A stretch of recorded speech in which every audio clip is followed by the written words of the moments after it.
La seconde étape du championnat de France d'enduro 24 MX s'arrête en Charente-Maritime. Nous sommes à Saint-Jean-d'Angély.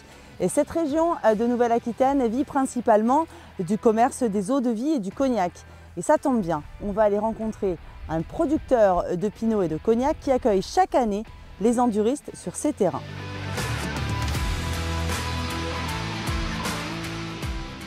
Bernard Chartier, donc vous allez me présenter, on a une bouteille de cognac et on a du pinot. C'est quoi la différence? Qu'est-ce que c'est le pinot? Alors le pinot, c'est un assemblage par mutage d'un pourcentage de cognac et de jus de raisin avant fermentation. Donc il faut fabriquer du cognac pour faire du pinot? Voilà, normalement ça se fait avec le cognac de l'année précédente. D'accord. Qui est déjà en fût, qui est déjà un peu vieilli, qui a déjà pris un peu de couleur. Eh bien merci. Voilà. Après cette parenthèse sur l'économie locale, on va retrouver Quito Taché, le vice-président du motoclub angérien qui va nous présenter son épreuve. Santé. Santé. Il y a toujours eu un enduro, au moins un enduro de ligue, depuis à peu près 45 ans, depuis les années 70. Donc on a fait notre premier championnat de France en 2019 et on a fait le deuxième en 2022 qui a été programmé et annulé le jeudi soir, donc 2 jours avant l'épreuve, pour raison de canicule. On a comme un accord décidé de le refaire cette année, de repartir sur les mêmes bases qu'on avait prévues l'année dernière.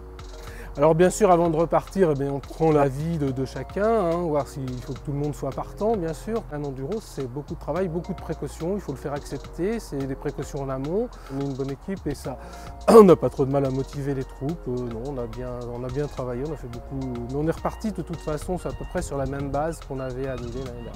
Alors la boucle, bien sûr, elle part et elle revient au terrain de motocross, ici sur le site où on a les paddocks. La boucle, elle fait 70 ou 75 km à peu près en comptant les spéciales. Donc la boucle fait à peu près 2h30. On a un CH excentré avec 3 spéciales. Donc la spéciale 1 qui est juste au départ ici sur le site et qui est à peu près moitié bois, moitié partie bande relais prairie.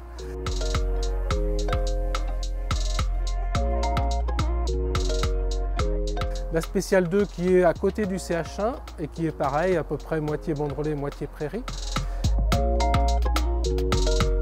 Et on a ici donc la spéciale à la fin de la boucle sur le terrain de motocross, qui est le terrain de motocross mais aménagé pour être sécurisé et accessible à tout le monde. Pour nous, une spéciale d'enduro, c'est pas un tour de terrain de motocross, mais bon, il y avait beaucoup de demandes par rapport à ça, des réflexions, enfin des interrogations. Donc, bon, on a joué le jeu, on a fait une spéciale sur le terrain de motocross.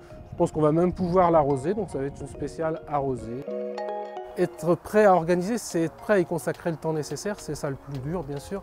Tout le monde participe à tout, on a besoin de tout le monde sur toutes les épreuves. Ce week-end, on va avoir à peu près 150 bénévoles en poste. Bon, il y a aussi les secouristes, les médecins, les officiels, etc.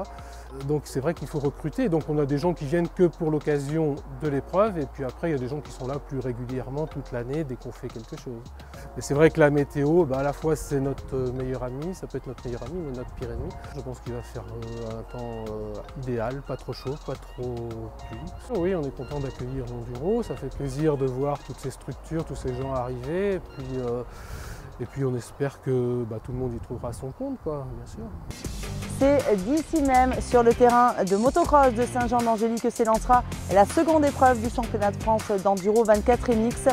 On vous attend nombreux demain matin à 8h30 pour le départ.